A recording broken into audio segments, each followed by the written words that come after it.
કઈ કામ હતું ને? હા કામ હતું ને. હા બોલ ને, શું કામ હતું? તું ત્યાંથી કહી દે તો પણ હું કરી નાખત ને. કહું બધું કહું મમ્મી, શાંતિ રાખો. પણ આ બધું કામ તમે કરો છો તો દામિનીને કહી દીધું હોત તો કેમ એ કામ ના કરી શકે? નેહા, તું ઘરની વહુ છે અને એ ઘરની દીકરી છે, અને દીકરીને થોડું કઈ કામ ચિંતાય. સાચી વાત છે.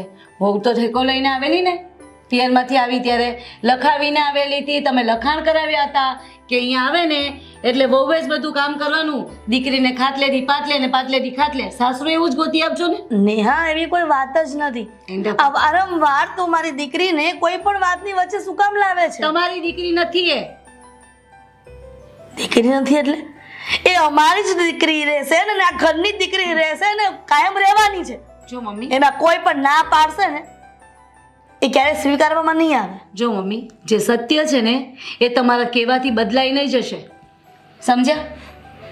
જો ને, હા, તું આ ઘરની વહુ બરાબર છે, પણ ક્યારે મારી દીકરીને નીચી પાડવાની કોશિશ ના કર. દામિની દત્તક છે ને, અને હું છે ને દેવાંગનો હક છીનવવા નહીં દઉં, એટલું યાદ રાખજો મમ્મી.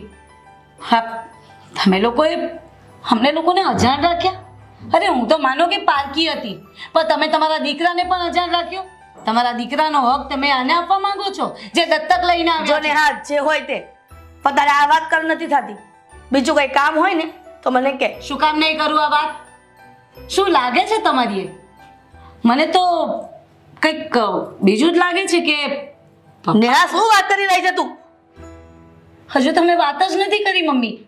મને તો છે ને પપ્પાનું કંઈક હશે લફરું બહાર, અને ત્યાંથી કંઈક કાળું ધોળું કર્યું હશે ને. મારી લો, મારો વાંધો નહીં, પણ જે સત્ય છે ને એ જ કહીશું મમ્મી. શું સત્ય છે?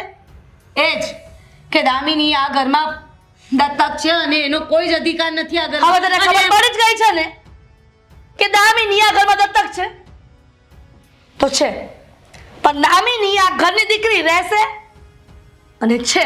જોઉં છું ક્યાં સુધી આ ઘરમાં એ દીકરી રહે છે અને કેવી રીતે અમારો હક છીનવે છે. હક હક શેની વાત કરે છે? હકની હા, એવું નથી કે આ ઘરમાં દીકરો છે ને બધો ઘરનો હક એને જ હોય છે. હા તો દીકરાને જોઈને એ તમારો દીકરો છે એ લાગે શું છે તમારી? જેનું આ ઘરમાં કંઈ મહત્વ જ નથી, જે ઘરની વ્યક્તિ જ નથી, એને એના માટે થઈને તમે અમારી સાથે ઝઘડા કરો છો. ને આ તો આ વાત નહીં સમજી શકે. ઘરની વહુ છે તો વહુ તરીકે રહે. તાર તો ઉલટા હું દેવાંગને સમજાવવો જોઈએ, અને તું વાતો વતેસર કરીને ઘરમાં કંકાસ ઊભા કરે છે. જરાય નહીં. શા માટે સમજાવું? સમજવાની જરૂર તો તમારે લોકોએ છે કે આવી અજાણ વ્યક્તિને આશ્રમમાંથી લાવીને અહીંયા રાખી છે અને એના નામ. ક્યારેય દામિની આ ઘરમાં કોઈને નડી છે કે હવે નડશે? હા. એ તો બિચારી પોતાનું કામ કરીને પોતાના રૂમમાં પડી રહી છે, છતાં પણ તને દામિની નડે છે, દેવાંગને પણ દામિની નડે છે. નડે છે અને હવે તો નડશે જ. લખાણમાં લખ્યું છે ને કે આ જમીન જાયદાદમાં એનો હિસ્સો છે. ક્યારેય નહીં, મારો ઠેંગોય નહીં મળે એને મમ્મી. ને હા, આ બાબત હું કોઈ વાત કરવા નથી માંગતી. શું કામ નહીં કરવી જોઈએ? આ બાબત પર વાત થશે અને જ્યાં સુધી આનો નિવેડો નહીં આવે ને મમ્મી ત્યાં સુધી એ વાત ચાલશે.